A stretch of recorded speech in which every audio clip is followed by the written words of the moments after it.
CSS লেখার সময় ধরুন আপনি কোনো কালার চেঞ্জ করলেন বা ফন্ট সাইজ চেঞ্জ করলেন বা অন্য কোনো ভ্যালু চেঞ্জ করলেন, কিন্তু সেটা চেঞ্জ হচ্ছে না বা কোনো প্রবলেম দেখাচ্ছে, কারণ ক্যাসকেড, স্পেসিফিসিটি অথবা ইনহেরিটেন্সে প্রবলেম হয়েছে।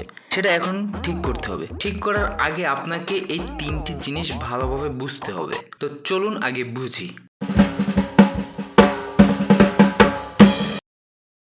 সিএসএস মানে ক্যাসকেডিং স্টাইল শিটস। তো এখানে ক্যাসকেড আসলে কি?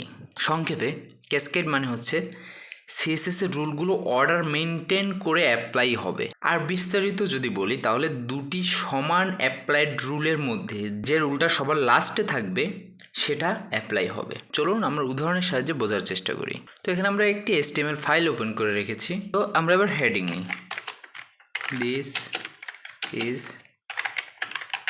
হেডিং। ওকে, তো এটাকে যদি আমরা এবার কালার দিতে যাই, তো স্টাইলে গিয়ে আমরা কালার দিই, কালার ব্লু। ওকে, তো আমরা ব্লু কালার দেখতে পেলাম। এখন যদি আমরা আবার এই এইসনের কালার চেঞ্জ করি, কালার রেড। ওকে, তো এখন আবার কালার রেড হয়ে গেল। কিন্তু দেখুন এখানে প্রথমে এই সনের কালার ব্লু দেওয়া ছিল এবং পরে এই সনের কালার রেড দেওয়া, কিন্তু কালার রেডই হলো। এইবার রেডটা যদি আমরা উপরে দিই তাহলে ব্লু দেখাচ্ছে, অর্থাৎ যেই ভ্যালুটা লাস্টে থাকছে শেষে শুধু সেই ভ্যালুটাই নিচ্ছে। তো এখানে এই সনের ভ্যালু হচ্ছে লাস্টে কি আছে, ব্লু, তাই ব্লু নিচ্ছে। যদি এখানে লাস্টে রেড থাকে তাহলে হচ্ছে রেড নেবে। এটাই হচ্ছে ক্যাসকেড।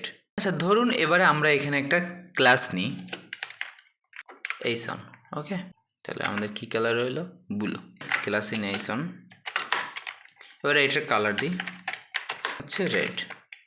ওকে, কালার রেড চেঞ্জ হয়ে গেল। এবারে এটাকে যদি আমরা কপি করে উপরে দিই তাহলেও রেড থাকতেছে। দেখুন এখানে এবার লাস্টে ব্লু আছে, কিন্তু তার থাকা সত্ত্বেও এখানে উপরে রেড কালারটা নিচ্ছে।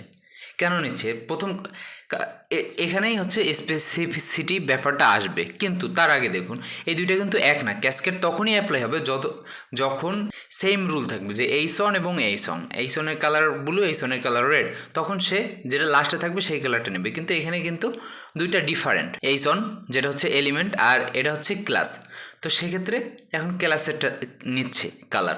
এবং কেন নিচ্ছে সেখানে হচ্ছে স্পেসিফিসিটি এই ব্যাপারটা আসে। তো চলুন এবার আমরা স্পেসিফিসিটি বুঝি।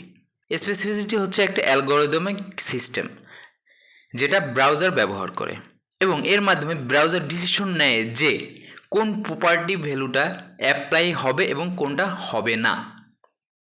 সংক্ষেপে যে সিলেক্টরটা বেশি স্পেসিফিক সেটার মান ব্যবহার হবে। তবে কোন সিলেক্টরটা বেশি স্পেসিফিক সেটা আবার ব্রাউজার মাপতে পারে, এবং আমরাও সেটা বুঝতে পারবো যে কীভাবে মাপা হচ্ছে। তো চলুন দেখি এবার সিএসএসের স্পেসিফিসিটিগুলো, যে কোনটার মান বেশি এবং কোনটার মান কম। সিএসএস স্পেসিফিটি 4টা ক্যাটাগরিতে ভাগ করা যায়। প্রথমটা হচ্ছে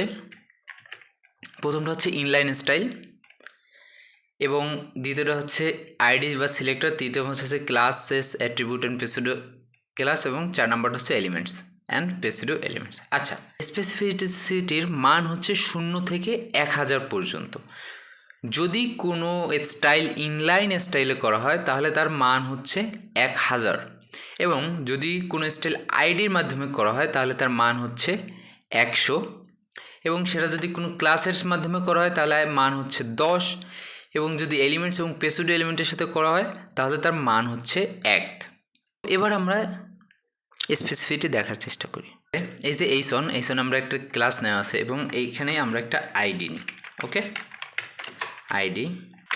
আচ্ছা, এইখানে এখন এইসনের কালার দেওয়া হচ্ছে ব্লু এবং ক্লাসের কালার দেওয়া হচ্ছে রেড। আইডিতে যদি আমরা এবারে অন্য একটা কালার দিই, কালার হট পিঙ্ক। ওকে, দেখুন এবার কালার চেঞ্জ হয়ে গেল। আচ্ছা, সো এখন এই ক্লাস থাকা সত্ত্বেও হচ্ছে আইডির কালারটা নিচ্ছে, এবং ক্লাস উপরে আছে তারপর হচ্ছে আইডির কালারটা নিচ্ছে, কারণ হচ্ছে আইডির স্পেসিফিসিটি বেশি, কারণ কি আমরা দেখাইছিলাম এখানে ইনলাইনের হচ্ছে সবথেকে বেশি 1000, এবারে আইডির হচ্ছে 100 এবং ক্লাস অ্যাট্রিবিউট এগুলোর হচ্ছে 10 এবং এলিমেন্টস এবং প্যাসিভ এলিমেন্ট হচ্ছে 1 করে। তাহলে এলিমেন্টস এবং প্যাসিভ এলিমেন্ট কি, ওইখানে এইচ অন হচ্ছে এলিমেন্ট, তারপর হচ্ছে ক্লাস। তাহলে এটা দেখুন এবার এখানে সবচেয়ে মজার ব্যাপার হচ্ছে ভিজুয়াল স্টুডিওতে আপনি হচ্ছে স্পেসিফিসিটি দেখতে পারবেন, কিন্তু হচ্ছে এখানে হচ্ছে 100 পর্যন্ত কাউন্ট করে, অর্থাৎ 1000-এর যে ইনলাইন যে স্পেসিফিসিটি ওটা কাউন্ট করে না। যেমন আমরা যদি এখানে ধরি, দেখুন সিলেক্টর স্পেসিফিসিটি কত, এই যে 100। এরপরে এই সনের স্পেসিফিসিটি হচ্ছে 10, এটার হচ্ছে স্পেসিফিসিটি হচ্ছে 1। তো এই ক্ষেত্রে এই যতগুলো উপরে থাক, ক্লাস উপরে থাকবে, এই সন উপরে থাক, আইডির স্পেসিফিসিটি বেশি হওয়ার কারণে সে হচ্ছে এটা অ্যাপ্লাই হচ্ছে, অর্থাৎ হট পিঙ্ক এই কালারটা অ্যাপ্লাই হচ্ছে। সো স্পেসিফিসিটির এই যে ভ্যালুটা, এটা আপনার মনে রাখা লাগবে না, এটা আপনি হয়ে যাবে। এবং আর যদি যখন একটু সমস্যা হবে, আপনি এখানে এসে স্পেসিফিটি, এখানে এই টেক্সট এডিটরে ধরলেই হচ্ছে এখানে স্পেসিফিটির পাওয়ারটা দেখা যায়। তো এইবারে এই স্পেসিফিটির পাওয়ার আরও চাইলে অ্যাড করা যায়। যেমন ধরুন আমরা আইডিটা কেটে দিই, হ্যাঁ আইডিটা কেটে দিই, এবার হচ্ছে রেড। এই স্পেসিফিটির পাওয়ার মনে করেন এই ক্লাসের একটা কালার আছে রেড, এরপরে আমরা এখানে আরেকটা ক্লাস নিই, সেটার কালার দিই হচ্ছে, এটা কালার চেঞ্জ করবো না, আমরা উপরটা কালার চেঞ্জ করবো। ওকে, তো আমরা এই কালারটা হচ্ছে চেঞ্জ করি, দিকে দিয়ে হচ্ছে হট পিঙ্ক। ওকে, তো এখানে কিন্তু নিচের ক্লাসের রেড কালারটা নিচ্ছে, উপরটা নিচ্ছে না। আচ্ছা, এবারে আমরা আবার অনেক সময় যদি আরও বেশি স্পেসিফিক, তাহলে এই অনে হচ্ছে ক্লাস, এই অনের ক্লাস। এখন দেখুন হট পিক নিচ্ছে। আচ্ছা, কেন এরা হট পিক নিচ্ছে? দেন ক্লাসই তো আমরা সিলেক্ট করছি, কিন্তু ক্লাসের আগে জাস্ট এখানে একটা এইচ অন দিচ্ছি। তো তাহলে এইচ অন দেওয়ার কারণে এর স্পেসিফিটি পাওয়ারটা আর একটু বাইরে গেল। কীভাবে? এখানে ক্লাসের স্পেসিফিক পাওয়ার ছিল কত, 10, এবং এইচ অনের স্পেসিফিক পাওয়ার ছিল 1। সো এখন এই এইচ অনের সাথে ক্লাস অ্যাড করার কারণে এবারে এইচ অন ক্লাসের পাওয়ার হয়ে গেছে 11, মানে এইখানে নিজের ক্লাসের হচ্ছে 10 এবং এইচ অনের হচ্ছে 1, এর জন্য এটা আবার বেশি স্পেসিফিক হয়ে গেছে। তো এইভাবে আবার স্পেসিফিসিটির যদি একটার সাথে একটা স্পেসিফিক সিলেক্টরের সাথে যদি আরেকটা স্পেসিফিক সিলেক্টর অ্যাড করা হয়, তখন স্পেসিফিসিটির পাওয়ার আরও বেড়ে যায়। তো সেক্ষেত্রে এইভাবে এটাও একটু খেয়াল রাখতে হবে। এবারে আরও দুটো, আচ্ছা, এবার আমরা ইনলাইন দেখি। দেখুন এখানে ক্লাসে কিন্তু অ্যাপ্লাই করা আছে। এবার ঠিক আছে, আইডিতেও যদি আমরা কালার দিই, আইডিতেও যদি আমরা কালার দিয়ে আরও স্পেসিফিক করে দিই, দেখুন গ্রিন। ওকে, তাহলে এখন সবচেয়ে স্পেসিফিক আছে কি আইডি, সবথেকে বেশি স্পেসিফিক আছে এখন আইডি, যার পাওয়ার হচ্ছে 100। এখন যদি আমরা এখানে ইনলাইন স্টাইল দিই, স্কাই ব্লু, দেখুন এখন কিন্তু স্কাই ব্লু হয়ে গেছে। কারণ কি, ইনলাইন স্টাইলের স্পেসিফিক পাওয়ার হচ্ছে 1000। তো সেক্ষেত্রে এই আইডির স্পেসিফিক পাওয়ার 100, তো সেক্ষেত্রে সর্বোচ্চ পাওয়ার হচ্ছে ইনলাইন স্টাইলের ক্ষেত্রে। তো ইনলাইন স্টাইল দিলে অন্য কোনো স্টাইল আর কাজ করবে না। তো আরেকটা স্পেসিফিক ক্যারেক্টার আছে, সেটা হচ্ছে আপনার ইনলাইন স্টাইলের থেকেও পাওয়ারফুল, তবে এটা কখনোই ব্যবহার করা রিকমেন্ডেড না। সো সেটা হচ্ছে আমাদের এখানে ইনলাইন স্টাইল কী ছিল, স্কাই ব্লু, এবং সেটা এখানে অ্যাপ্লাই হচ্ছে এবং আমরা জানতাম যে এটাই সবথেকে পাওয়ারফুল। কিন্তু একটা ফলে আছে, সেটা হচ্ছে ইম্পর্ট্যান্ট। যদি আমরা ইম্পর্ট্যান্ট দিই, তাহলে কোনো স্টাইলই অ্যাপ্লাই হবে না, ইম্পর্ট্যান্ট যেটা থাকবে শুধু ওইটাই অ্যাপ্লাই হবে। কিন্তু এটা খুবই ব্যাড প্র্যাকটিস এবং এটা সাধারণত ব্যবহার করা হয় না। হচ্ছে সবথেকে পাওয়ারফুল আমরা স্পেসিফিক দেখলাম। এরপর আরেকটা আছে জিরো স্পেসিফিক, সেটা হচ্ছে তো জিরো স্পেসিফিক হচ্ছে ইউনিভার্সাল সিলেক্টর। ইউনিভার্সাল সিলেক্টর কীভাবে হচ্ছে, এই যে শিফট 8 প্রেস করলে এই যে স্টার আসে এবং এর ভিতরে যে সিলেক্ট করা হয়, এটা হচ্ছে ইউনিভার্সাল সিলেক্টর। সো এটা আসলে জিরো স্পেসিফিক, অর্থাৎ এটা যদি কোনো কালার দেওয়া হয়, এটা আসলে চেঞ্জ করা হয়, এর কোনো স্পেসিফিসিটি নেই। অর্থাৎ এটা আপনি দেওয়ার পরে সেটা যেই চেঞ্জ করে, সেটা আপনার এই যে পির এই সনের দ্বারা চেঞ্জ হোক, বা হচ্ছে ক্লাসের দ্বারা চেঞ্জ হোক, বা আইডি দ্বারা চেঞ্জ হোক, যে কেউ এটা চেঞ্জ করতে পারবে। এটার পাওয়ার হচ্ছে 0, এর স্পেসিফিসিটি হচ্ছে 0। এবার আসি ইনহেরিটেন্সে। ইনহেরিটেন্স সাধারণত দুই প্রকার, একটা হচ্ছে ইনহেরিটেড প্রপার্টিস আর একটা হচ্ছে non inherited properties. So inherited properties হচ্ছে সেটা যেটা হচ্ছে বাই ডিফল্ট হচ্ছে কম্পিউটারের ভ্যালু নেবে, এবং যদি কম্পিউটার ভ্যালু না নেয়, তাহলে ওই এলিমেন্টটার হচ্ছে প্যারেন্টের ভ্যালু নেবে অথবা ওই এলিমেন্টের ভ্যালু নেবে, এরকম। আর নন ইনহেরিটেড প্রপার্টি হচ্ছে সরাসরি যে ইনিশিয়াল ভ্যালুটা দেওয়া হবে ওইটাই নেবে। আচ্ছা, আমরা এবার এটা উদাহরণের সাহায্যে দেখি। তো ইনহেরিটেড ছিল দুই প্রকার, একটা হচ্ছে ইনহেরিটেড প্রপার্টি আর একটা হচ্ছে নন ইনহেরিটেড প্রপার্টি। আমরা এবার দেখি ইনহেরিটেন্স দেখার জন্য আমরা দুইটা পি ট্যাগ নিই। এই যে একটা হচ্ছে পি ট্যাগ আর একটা হচ্ছে S3 ট্যাগ। আমরা দুইটা ট্যাগ নিলাম। আমরা এইগুলো সব মুছে দিই, আমাদের এগুলোর দরকার নেই। সো আমরা দুইটা জিনিস নিলাম, একটা হচ্ছে প্যারাগ্রাফ এবং এর ভিতরে EM ট্যাগের মাধ্যমে একটা টেক্সট দেওয়া আছে, এমফাসাইজড টেক্সট, এবং S3 এর ভিতরে হচ্ছে প্যারাগ্রাফ আছে এবং হচ্ছে এমফাসাইজড টেক্সট আছে। তো আমরা প্রথমে দেখবো হচ্ছে ইনহেরিটেন্স প্রপার্টিস। ইনহেরিটেন্স প্রপার্টি কী ছিল? তো প্রথমে হচ্ছে ডিফল্ট কম্পিউটার ভ্যালু নেবে অথবা এর প্যারেন্টের ভ্যালু নেবে। আমরা পি দিই, কালার দিলাম হচ্ছে রেড।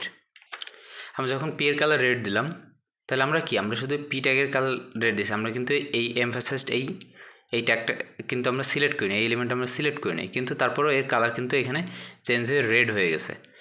এর কারণ হচ্ছে এটা ইনহেরিটেড প্রপার্টি, অর্থাৎ এর ডিফল্ট কালার কী ছিল?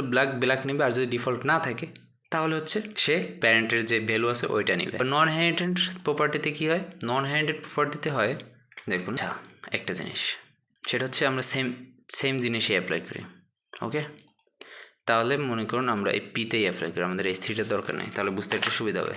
ওকে, পিতে এটার কালার দিয়ে হচ্ছে পি এবং কালারটা চেঞ্জ করে হচ্ছে ব্লু দিই।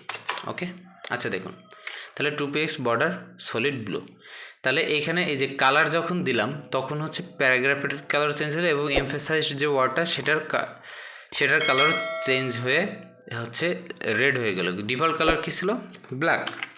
ডিফল্ট কালার ছিল হচ্ছে ব্ল্যাক, কিন্তু চেঞ্জ হয়ে রেড হয়ে গেল। কিন্তু যখন আমরা বর্ডার দিলাম তখন কিন্তু সে শুধু পি এর বর্ডারটা নিল, এখানে এমফাসাইজের ভিতরে কিন্তু বর্ডার হলো না, কারণ হচ্ছে এইখানে বর্ডারটা হচ্ছে নন ইনহেরিটেড প্রপার্টি আর কালারটা হচ্ছে inherited property.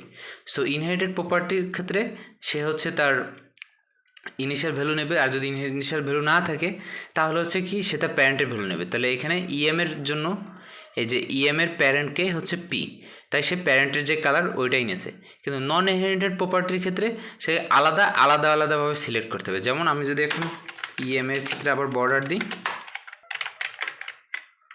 Border 2px solid green, এবারে যখন আমি বর্ডার দিলাম তখন সে বর্ডার নিল, কিন্তু একা কিন্তু নেয় নাই, কিন্তু এখানে কালার যখন দিয়েছি তখন কিন্তু সে একা নিছে। কারণ হচ্ছে কালার হচ্ছে ইনহেরিটেড প্রপার্টি আর পি হচ্ছে নন ইনহেরিটেড প্রপার্টি। তো আশা করি আপনি বুঝতে পেরেছেন। এবং ক্যাসকেড, ইনহেরিটেন্স এবং এই স্পেসিফিসিটি, এই তিনটা জিনিস যদি খুব ভালোভাবে বোঝা থাকে CSS এর ডিবাগিং একদম ইজি হয়ে যাবে। সো আশা করি বুঝতে পেরেছেন। ধন্যবাদ সবাইকে।